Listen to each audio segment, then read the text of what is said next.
High, আমি কুন্তলা পেটুক রান্নাঘরে আবার সবাইকে স্বাগত। আজকে একটা ডেইলি লাইফের খুব সিম্পল রেসিপি নিয়ে এলাম। হয়তো অনেকে জানেও, স্টিল আমি এটা শেয়ার করছি কারণ আমার এটা খুব পছন্দের একটা রান্না। এটা মায়ের থেকে শেখা।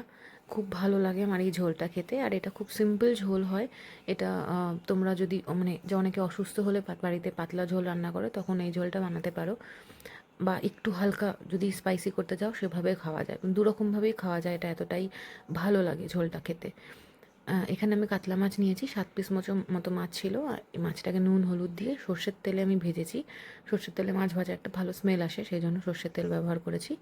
ভালো করে কড়া করে ভেজেছি, কারণ মাছ একটু কড়া ভালো লাগে ঝোলের মাছ, কাতলা মাছ যেহেতু একটু ভালো করে ভাজলাম। এরপরে মাছটা ভাজা হয়ে গেলে আমরা ঝোলের জন্য যে মশলাটা ইউজ করব সেই মশলাটা বানিয়ে নেব।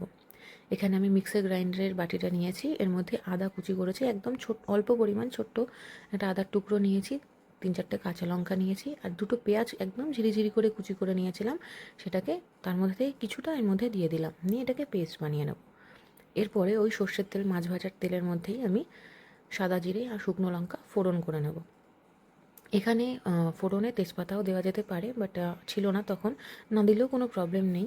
আর আলুটাকে বেসিক্যালি আমি ফোড়ন দেওয়ার পর যে ভেজেছি সেটা আলাদা করে তেলে ভেজে আগে থেকে তুলে রেখে দেওয়া যায়, কিন্তু আমি ফোড়ন দিয়েই একেবারে ভাজলাম, কারণ ঝোলেও পরবর্তীকালে আলুটা অ্যাড করব, তো ফোড়নে যদি কিছু লেগে থাকে সেটা আবার ঝোলেই চলে যাবে। এরপরে যে ঝিরি করা পেঁয়াজটা ছিল সেটা তেলের মধ্যে দিয়ে দেবো। পেঁয়াজটা খুব থিনলি স্লাইস করেছি এখানে, যাতে গলে যায়। আর খুব কম পরিমাণ, আদার পরিমাণও এখানে কম ছিল। আর পেঁয়াজটাও বললাম যে 7টা মাছের জন্য আমি 2 পিস মাত্র পেঁয়াজ নিয়েছি। পেঁয়াজটা একদম ভালো করে ভাজা ভাজা হয়ে যাবে। ভাজা হয়ে যাওয়ার পরে আমি যে পেস্টটা বানিয়ে রেখেছিলাম মিক্সার গ্রাইন্ডারে, সেই পেস্টটা আমরা অ্যাড করে দেবো। পেস্টটা অ্যাড করে এবার বেশিক্ষণ একটু নাড়তে হবে, ভালো করে মানে কষাতে হবে। আমি মশলা যেটুকু লেগেছিলো বাকিটাও ওখানে অ্যাড করে দিলাম। এরপরে যে বাটিটা ধুয়ে জলটা সেটা অ্যাড করলাম, দিয়ে ভালো করে আমি নাড়িয়ে চাড়িয়ে তার মধ্যে হলুদ অ্যাড করলাম। হলুদ অ্যাড করে কিছুক্ষণ ভালো করে মশলাটাকে আরও কষাবো। কষিয়ে নিয়ে যখন দেখবো যে তেল তেল ছেড়ে এসছে এবং শুকিয়ে এসছে মশলাটা, সেই সময় এর মধ্যেই আমরা অ্যাড করব টমেটো কুচি। এই একটাই টমেটো আমি কুচি করে দিয়েছি। এরপরে নুনটা অ্যাড করব, নুনটা ওই জন্য আমি আগে অ্যাড করিনি। নুনটা টমেটো দেওয়ার পর অ্যাড করলে টমেটোটা গলে যায়, খুব ভালোভাবে সেদ্ধ হয়ে যায়। এরপরে ভালো করে টমেটোটা এর সাথে কষাবো। আমি টমেটোটা সবসময় মশলা একবার কষা হয়ে যাওয়ার পরে অ্যাড করি, যাতে মশলাটা আগে যে মশলাটা ব্যবহার করেছি সেটা ভালো করে কষা হয়ে যাবে।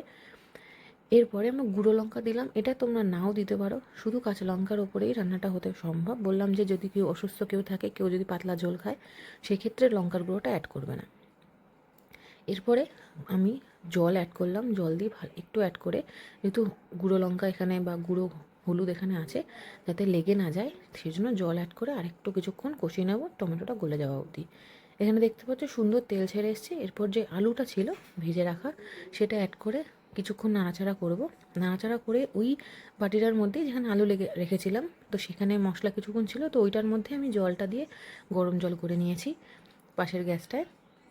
সেই গরম জলটা এবারে মশলাটা পুরো ভালো মতো আলুর সাথে ভালো করে কষা হয়ে গেলে সেই জলটা ওর মধ্যে অ্যাড করে দেবো। আমি এখানে পাতলা ঝোল করব বলেই বেশ অনেকটাই জল অ্যাড করেছি এখানে। নিয়ে এটাকে ঢাকা দিয়ে অনেকক্ষণ আমি রেখে দেবো, যতক্ষণ না আলুটা সেদ্ধ হয়ে যায়। আলুর সাইজটা যেহেতু একটু বড় ছিল, তাই সেদ্ধ হতে একটু সময় লাগবে। এই আমাদের ঝোল রেডি। একদম সিম্পল পাতলা মাছের ঝোল, কিন্তু স্বাদ খুব ভালো হয়, আমার খুব পার্সোনালি পছন্দের। সেই জন্য তোমাদের সাথে শেয়ার করলাম। তোমরা সবাই বাড়িতে ট্রাই করো, বানিও। কেমন লাগলো আমাকে অবশ্যই কমেন্ট করে জানিও। বাই।